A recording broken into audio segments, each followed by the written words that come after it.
This is Ray Stokes from the oral history section of the library in the Texas College of Osteopathic Medicine in Fort Worth. Today it's my pleasure to be in the office of a very dear friend of mine who's one of the pioneers, and I use the word pioneer with a great deal of respect and reverence, so to speak, when I say pioneer in the osteopathic profession. I'm in the office today in Lindale, Texas, of Dr. Earl Christian Kinzie, who's been in practice here for, I believe he told me recently, some 43, 44 years. Lindale is a community of about 2,100 or 2,200 population, a few miles, 18 to 20 miles north of Tyler, Texas. 10 miles, he said. That's fine. Correct me, doctor.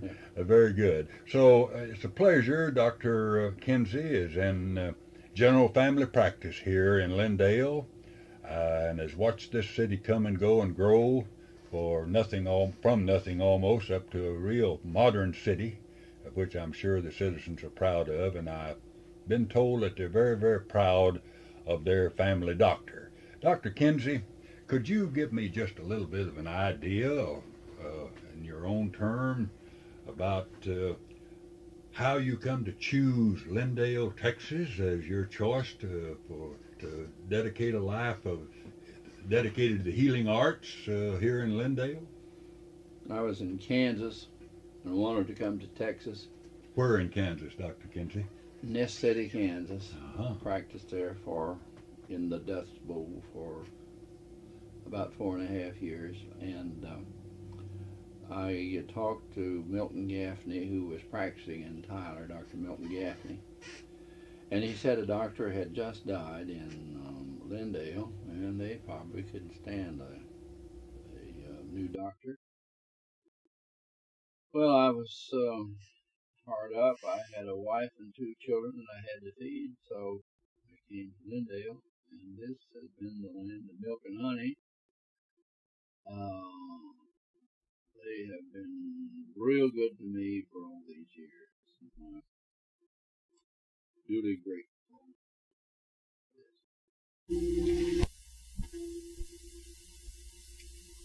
Thank you, Dr. Kinzie. Starting us off here, I believe this is George Washington's birthday. His actual birthday today is February the 22nd. Beautiful day here in Lindale. Dr. Kinzie, I know you've had many experiences. I know you've been to the Valley of Despair a few times and the mountaintops of glory on other occasions. Can you think off the top of your head one of the most paramount experiences that you've had as a general practitioner? Of course, I know you brought in hundreds of babies, and I know you're treating the great-grandchildren out in the waiting room just a moment ago. I overheard one little girl say he told me all about his grandparents that he used to treat. So I know you've got just a horde of patients that one comes from the other, the father, the grandfather, and the children and grandchildren. But can you think of some particular experience that you've had in the way of the treatment of some outstanding experience that you had with some given family under any particular paramount condition? Oh, no. They've been all interesting. Sometimes I've had the experiences, I think, Kinzie, why didn't you stay down on the farm where you're supposed to be? Oh, no. Whoever said you were a doctor? Yes, I've had those feelings, certainly.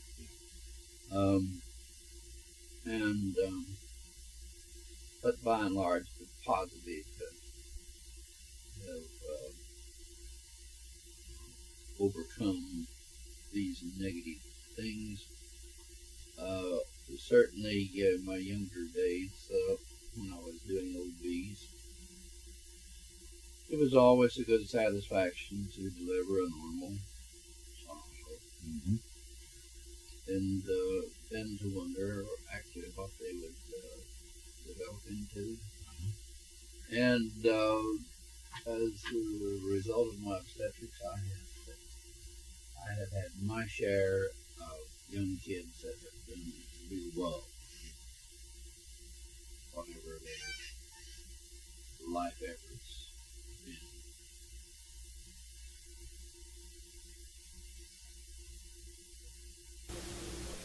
been?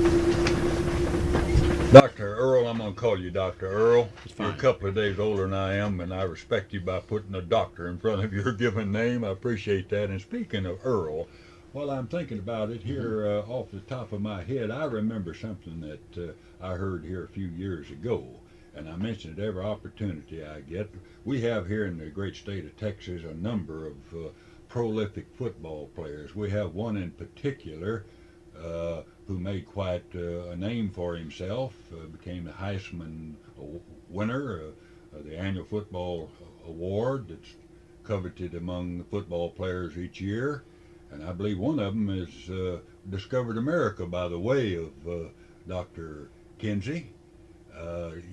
Tell us something about your bringing Earl Christian Campbell into the world.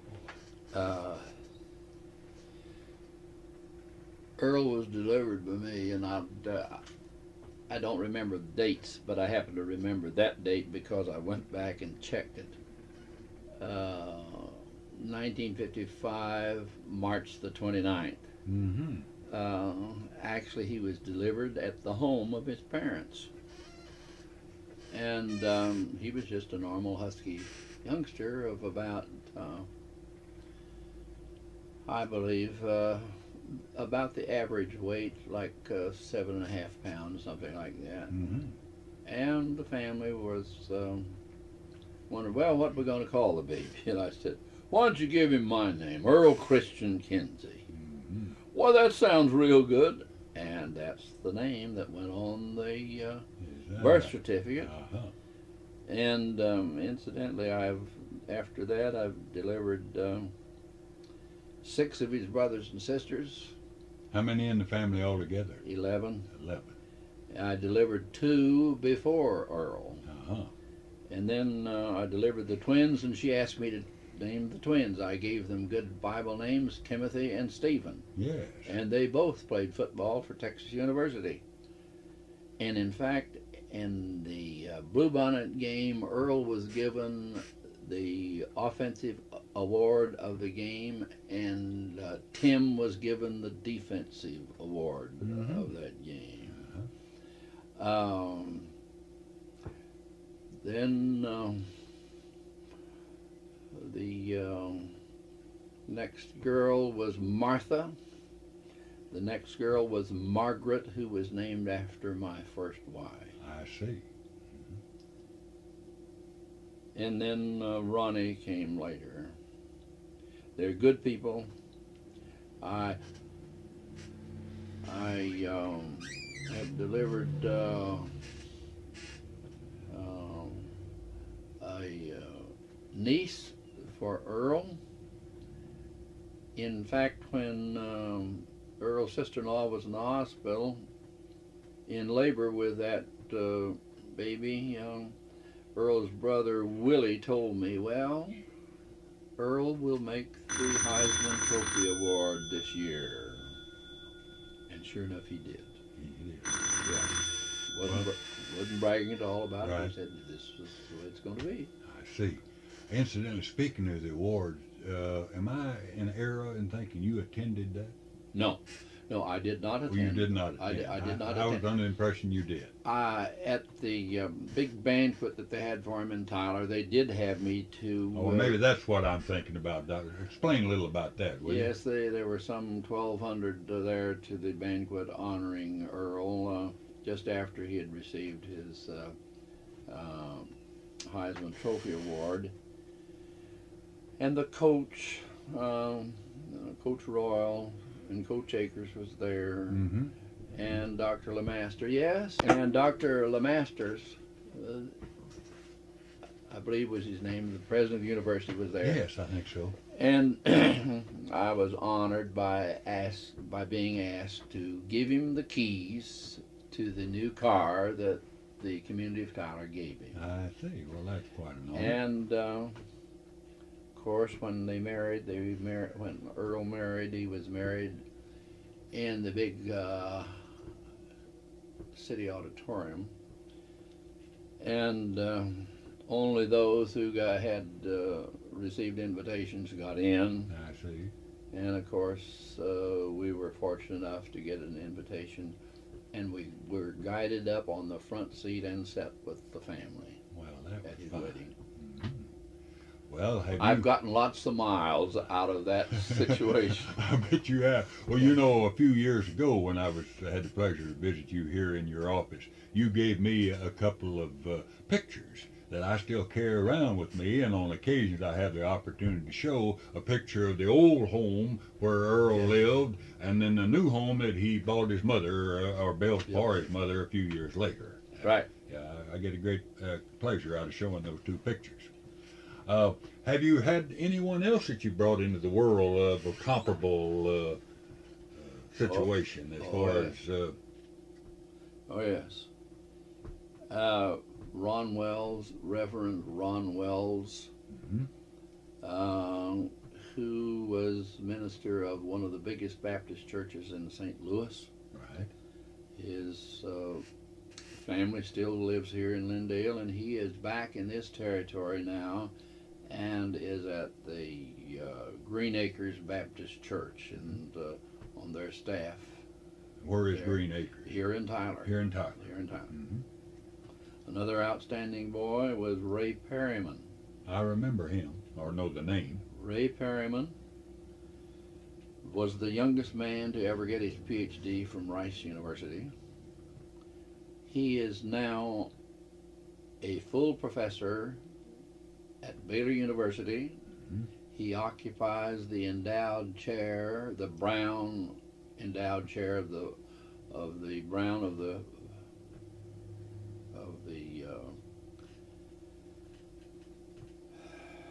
Brown and Root people of Houston.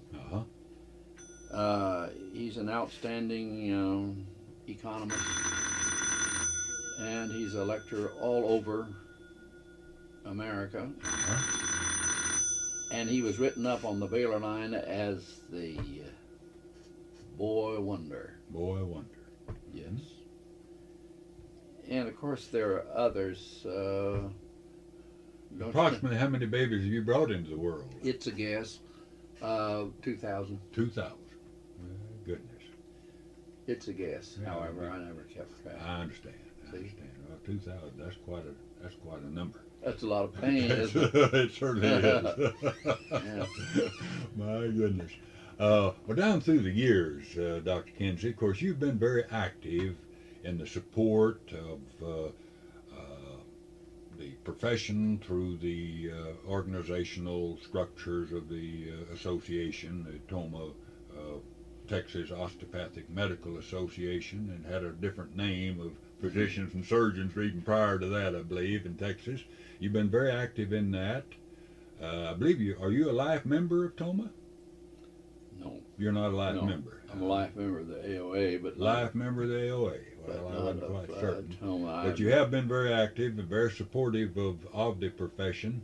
And being supportive, you also have been very active in the Texas College of Osteopathic Medicine, and it by supporting it.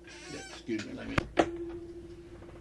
Dr. Kinzie, you've been very active, as I alluded to a moment ago, about your activities are very diversified. You've been very interested and supportive of the various osteopathic entities throughout the state, particularly the Professional Association, the various projects that have been undertaken by the college, Texas College of Osteopathic Medicine. And I'd like to state right here that back in the beginning, before we had our first graduates from 1970 to 1974, I had a group of doctors that I called my pseudo-alumni, for want of not having an alumni, and we're honored to have you listed among on that enviable. I hope it's an enviable, very august group. We had about 48 members that when we did have our first class, the first action that the alumni did in this first assembly was to make honorary members of the 48 who had been very, very supportive of the school and its efforts. And it's a pleasure to look here on the wall and see this honorary membership that you have of TCOM. Really, what I did for the TCOM hasn't been very much. It's been a great deal. And I felt that my job was staying right here, taking care of the people here. And when I started in the practice of medicine, I said, "There's one thing I'll do. I'll practice medicine, and nothing will get in my way." Had I not had a marvelous wife, my children wouldn't have been worth shooting. They knew, however, that their mother and I were a unit and agreed on all discipline and such. And now it comes to the time when, after these years, I am the only charter member of our Rotary Club here in Lindale. I am the only charter director in our bank at Lindale. Still on the board after our group started the bank in 1945. My family has been active in the First Baptist Church.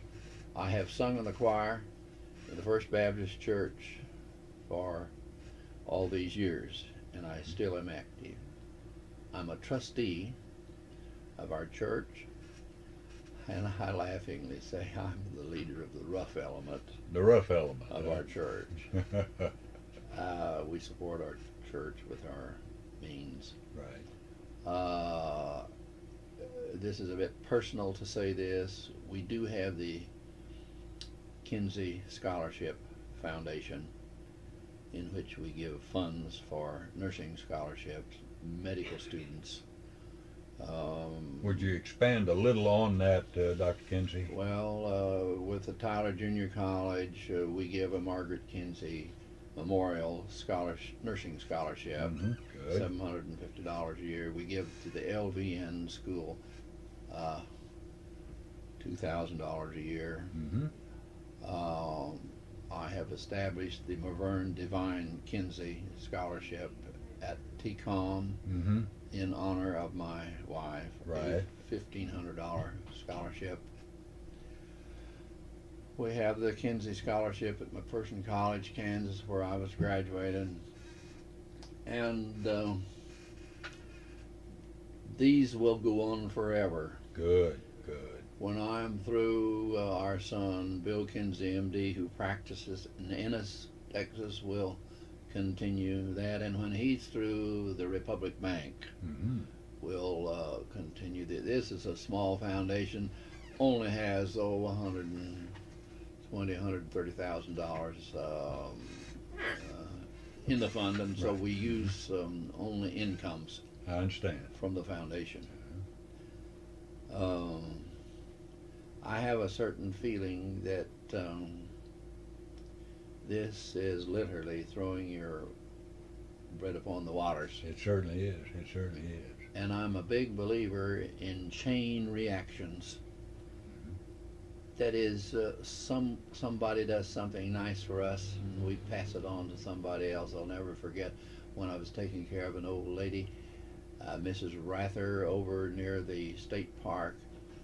She was deathly sick about Christmas time, and as I left the room, 35 years ago, her daughter says, "Here, Dr. Kinzie, here, take this." And she cut a beautiful doll off the Christmas tree and gave it to me. I brought it home and then went immediately down to the grocery store and I bought 2 sacks of fruit and nuts and cookies and candy, and took out to my farm where the man that ran my farm had 2 children. And there they sat, and I unloaded these sacks on their laps, and they literally fell off their laps onto the floor. I never in the world had done it had this woman not given me that beautiful doll to give to my little girl. Well, I understand what you mean by that expression now. It's a chain. I believe in chain reaction. Who knows what all this will stop with? For instance, with Hussey Granberry, Dr. Jim Granberry, who ran for governor on the Republican ticket 8 years ago, I guess it was, who was mayor of Lubbock at the time of the cyclone. I raised him in my backyard on my basketball court there. Uh-huh. I loaned him the money to go to dance school. He's paid me back in full with interest. I'm sure he has. And now he establishes these scholarships himself. I see. And he's now chairman of the Board of Regents of East Texas State University. He is. Yeah. Mm-hmm. Well, that's. So, you know, it's nice It certainly to is. see the fruition of all these efforts. Right. Well, I noticed here on the wall something that I wasn't aware of. You know, we have 650 more employees, total employees at the school now, counting faculty, staff, and administration and all. And up until a few years ago, nothing happened without Ray Stokes knowing a little bit about it, one way or the other.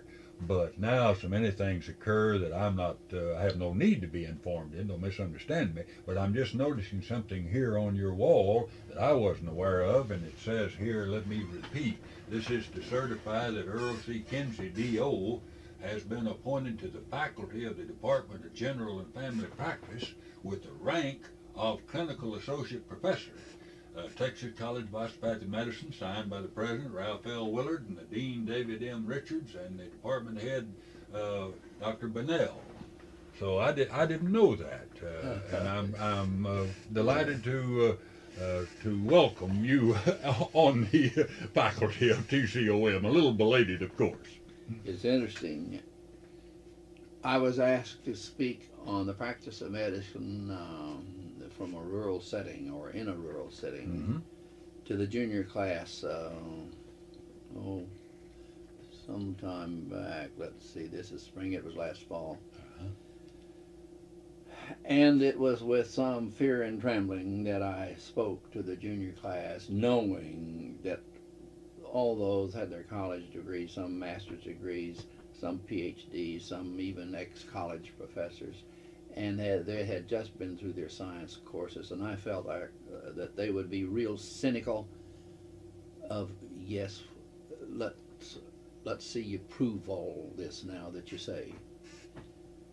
And so I carefully prepared for what I was going to tell them about practice of medicine as I saw it in a rural setting. A more appreciative group I never saw. They seemed to hang on to every word. Maybe it was because after all, here's a guy that's been through it, Mm-hmm. and he's telling them how it is. And I was so surprised that when I got through, there was a tremendous applause. I walked out 10 feet tall. Uh-huh. I can appreciate that. I was so surprised. Mm-hmm. And you know, I was further surprised when the state of Texas sent me an honorarium of $200. Oh my goodness. Is that right? Yes. Well, if I know you, and I think I do, you made good of that $200 contribution, I'm sure. Or honorarium. Incidentally, since you mentioned that, and this is rather personal, we do keep a count. We call it the T account in the bank. I see. And so, yeah, it's like legalistic to give a tenth away. Sometimes we haven't given a tenth. We now are happy to know that we give more than a tenth away. Mm-hmm. And there again, I think it's like throwing your bet upon the waters. Well, in that respect, Dr. Kinzie, you're still a member of the President's Council there at TCOM, aren't you? Yes, yes. And you're very supportive of the TCOM Foundation. Yeah. You know, we have a relatively new Director of Development who at the moment is wearing two hats. You may have met him, sure, Dr. Mike Ford, who is the new Director of Development. At the moment, he's the Chief Physical Officer of the school. I was thinking he was the fiscal. Well, he's acting, and he has applied for the permanent job, but the selection committee, search committee, I don't think's rendered an opinion yet, so I don't know whether. I hope Mike gets it, all right. However, I have mixed emotions because after having been the director of development myself in the beginning for a number of years, and then one or two who followed me, I was hoping that we could kind of level off and have Mike perform that role. But now, if he becomes the chief physical officer, likely we'll be looking for another director of development. But whatever it is, I'm sure he'll be an asset to the school. Excuse me, I just have. Dr. Kinzie, from what I've learned today, yours has been the epitome of family practice, particularly in this area. And I know you've had many rich, rewarding experiences. Can you think of anything else that's occurred to you down through the years that highlight your professional life? No, except when I came here in Texas, Phil Russell was kind of known as the Pope of the DOs. Mm-hmm. And I would say that Howard Coates was the Cardinal of East Texas. He was over in Tyler, I believe. Yes, Mm-hmm. in Tyler. I've had a good experience. I've had fun generally, and it's generally been a satisfying life. And here at the age of 76, nearly 77, I still am active in practice. It just occurred to me, Dr. Kinzie, you mentioned something at the very beginning about a Dr. Gaffney who practiced over in Tyler. If I can be just personal for just a moment, in 1942, my mother was living in Tyler and was a patient of Dr. Gaffney and had to undergo a blood transfusion. So Dr. Gaffney gave my mother a blood transfusion from me. So A direct blood transfusion. That's right. And that was before we knew anything about the RH factor. That's right. Exactly. Yeah. Oh. That's 1942. No. Yeah. I hadn't thought of that in a long time. Dr. Gaffney was a very brilliant man. Apparently there was some personality clashes between he and Dr. Coates. And for that reason, Dr. Coates started another hospital. And then later on, several of us started a hospital down in the south part of Tyler. Now, is that the present Doctor's Memorial? Well, it was the doctor's hospital first, Mm-hmm. and then after the two hospitals got together, I was insisted that that be a non-profit hospital. Mm-hmm. And had it not been for Ollie Clem, and I guess maybe I had something to do with ours there, we would not have a DO hospital here in Tyler today. We've got one to be very proud of now. And it's a non-profit institution. Right. Yeah.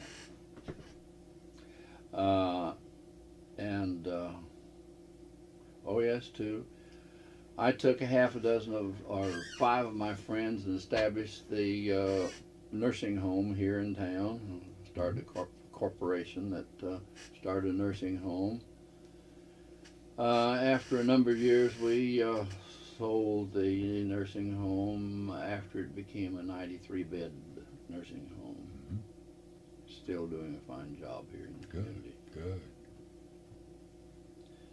I'm very proud of the bank now, and I believe we have assets of something like $27 million here in this little bank that we started in 1945. It seems to be as if we have maybe 30 women working for us now in the bank. And even though we have sold controlling interest in the bank, I'm still on the board. Mm-hmm. As is Jack Crook, a former president of the bank. About a half a dozen of us bought the controlling interest of First National Bank in Winnsboro 20 years ago, and I still own the bank. Where is it, about 30 miles north of here? 35 miles north. Mm-hmm. I still am on the bank board over there. And I have brought in a fine young man. Yes, I was hoping you'd say something about Dr. Randy. Yeah, a TCOM graduate. I felt as though nobody could get along with me Oh, I after wouldn't my say that. all these years, and so we arranged that he practice entirely separate from me, although he does use my x-ray machine, my EKG machine. Mm-hmm. He's a gentleman and a good doctor. And he came in here certainly with my full blessing after I'd spent all this money fixing him up a rather plush suite of offices. I can certainly attest to that. I saw it this morning. And I suppose he sees about as many patients now as I do after nearly 2 years. Mm-hmm. And he's doing a good job. Well, fine. And you mentioned your physician's son a moment ago. How many children do you have in all? Yeah, we have 3 children. 3 children. We have a daughter, 51, who lives in Houston. She has 2 children. A boy, let's see, he's 19. Yes, he must be 19 now. And then they have an adopted boy of 13. They got him from the Methodist home in San Antonio. Oh, in San Antonio, the mission. Uh-huh. Since you mentioned Waco, by the way, Mayverne's cousin, Governor Bill Daniel, is very much interested in the children's home there and was on the board for a number of years. Mm-hmm. And he started the farm, the ranch. Yes. And he had them to come down and choose 600 of his prized cattle to start that home. Now, you say, who was that?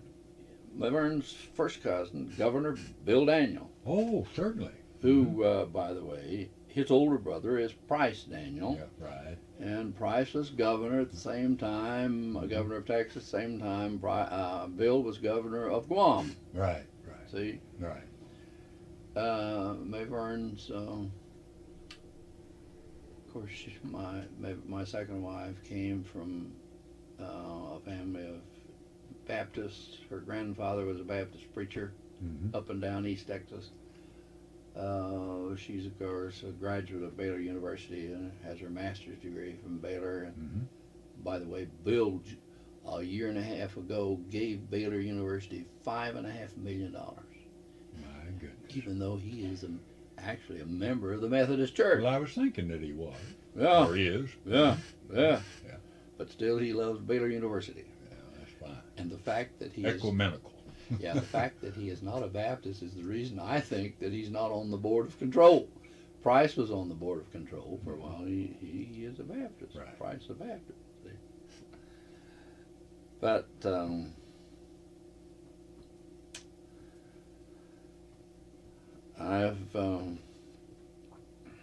I've enjoyed it here, and this is where I'll live and die.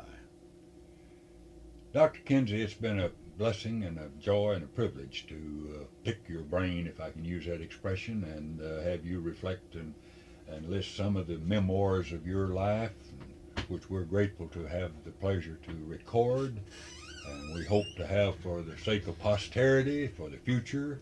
It's been a pleasure to be here in your office today and have this interview with you. This is Ray Stokes, unless you have something further to say. I should say, our son, Bill Kinzie, is a graduate of Baylor's College of Medicine. Didn't get a chance to finish, forgive me. In Houston. Right.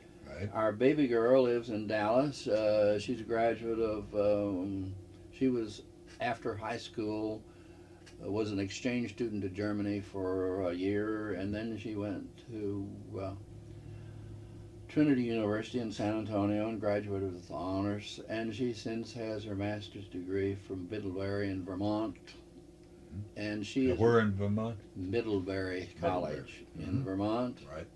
And she is married to Lynn Hughes, MD, who is an anesthesiologist at Presbyterian Hospital in Dallas. I see. They have 2 children. Bill Kinsey's have 4 children. I have 8 grandchildren and 2 great-grandchildren. 2 great-grandchildren. You've had a rich, full life, Dr. Kinzie. Right. And again, we're grateful for this interview. This is Ray Stokes from the Oral History section of the TCOM Library, speaking in Dr. Kinzie's office on Wednesday afternoon, February the 22nd, 1984.